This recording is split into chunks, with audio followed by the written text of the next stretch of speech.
When societies fear collapse, people hoard food and fuel.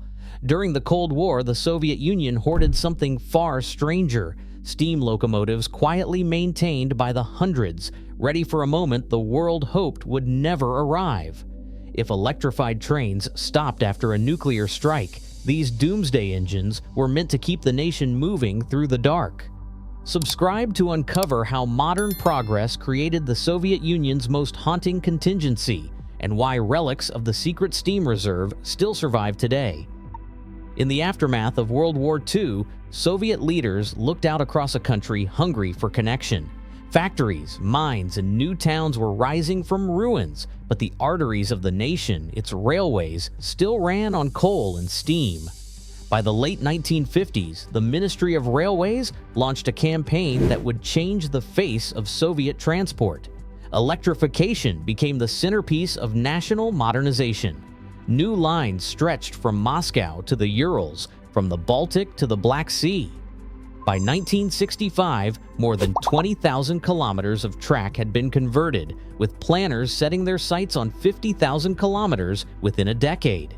This was not just an engineering project. Electrification promised faster trains, longer hauls, and less reliance on hard-to-mine coal. It was a statement. The USSR would leap ahead into a future powered by science and industry. Policy papers from the Russian State Archive of the Economy record ambitious targets, reducing coal consumption by millions of tons each year, cutting pollution, and freeing up resources for steel and military production. Railway engineers spoke of a new era where electric locomotives would glide across the steppes, linking distant regions and fueling economic growth. The scale was staggering. Entire corridors were rebuilt with overhead wires, modern substations, and control centers humming with activity. The Trans-Siberian, the world's longest railway, began its transformation, promising to bring the Far East closer to Moscow than ever before. Each new section electrified was celebrated in newspapers with photographs of sleek engines and proud workers. For a generation raised on the hardship of war, these milestones offered proof that the Soviet experiment could deliver progress and prosperity. Yet behind the optimism, planners understood the stakes. The railways were more than just transport. They were the backbone of national defense, the key to moving troops, supplies, and resources across a vast and sometimes hostile land. Every kilometer electrified was a step forward, but also a new dependency. In the 1960s, few could imagine the vulnerabilities that would soon trouble the minds of Soviet strategists. For now, the future seemed bright, and the hum of electric wires was the sound of a nation on the move. Railway headquarters in Moscow grew uneasy as the network of electrified lines expanded. Internal reports from military strategists began to circulate, raising questions no one in the public dared ask. These new engines, so sleek and fast, depended on a single fragile lifeline: the national power grid. In 1967, a classified memorandum from the Central Archive of the Ministry of Defense warned that a single airstrike or act of sabotage could cripple vast stretches of rail in minutes. If substations fell or transmission lines were severed, trains would grind to a halt, stranding supplies, troops, and civilians far from safety. The memo calculated that in the event of a coordinated bombing campaign, rail movement could cease within hours. Even more alarming was the emerging threat of electromagnetic pulse. Western nuclear tests had shown that a high-altitude detonation could fry electrical circuits across hundreds of miles. Soviet analysts poring over these findings realized that their proud new railway system could be silenced instantly, without a single bomb falling on the tracks themselves. The implications were chilling. The military's own vulnerability studies, preserved in TSAMO archives, outlined how a blackout would not just slow the country down, but paralyze it. Freight cars loaded with food, fuel, or ammunition would sit powerless in the middle of nowhere. Evacuation plans, so carefully drawn up in peacetime, would unravel in the first hours of war. The same wires that promised progress now threatened catastrophe. For the generals and planners charged with defending the Soviet Union, this was not an academic worry. The railways were the spine of the nation's defense. Without them, the country's ability to move reinforcements, evacuate cities, or distribute critical resources would vanish. The optimism of electrification faded as these warnings took hold. Behind closed doors, the Ministry of Railways and the Military Logistics Division began to search for a solution.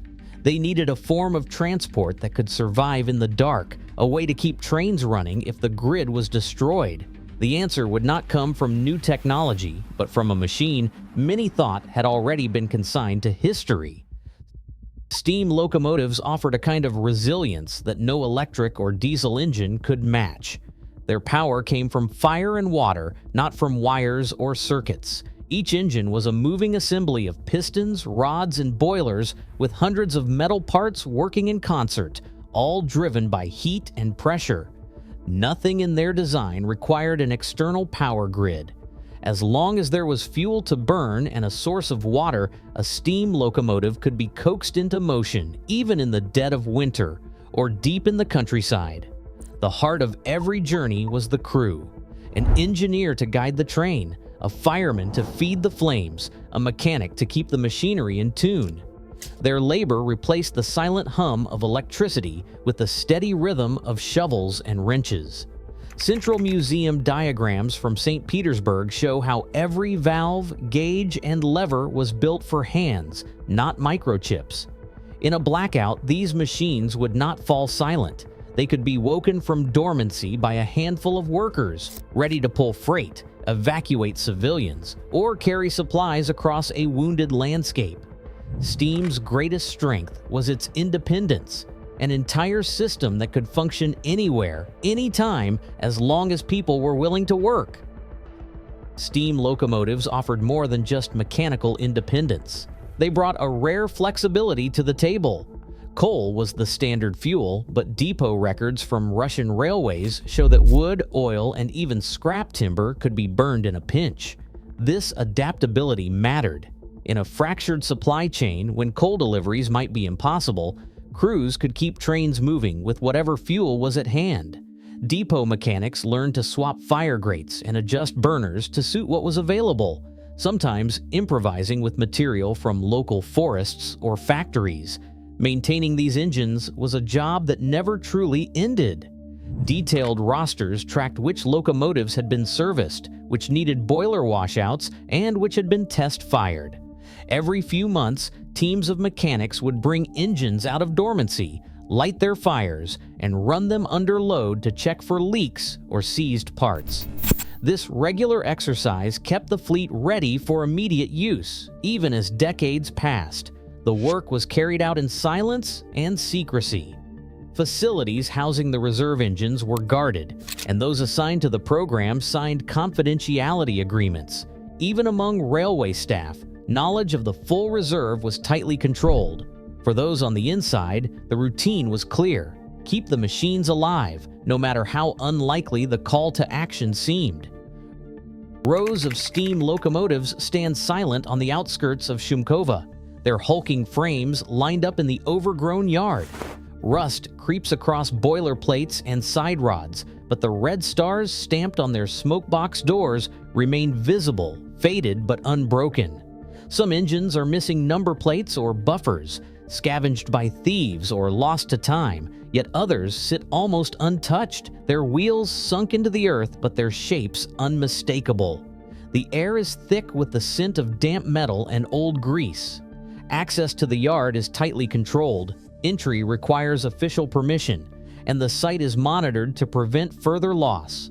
Inventory lists from the State Archive of Permkrai record dozens of locomotives stored here, some built before the war, others assembled in the 1950s. Each engine tells part of the story, a machine preserved not for display, but for a purpose no one ever hoped would come.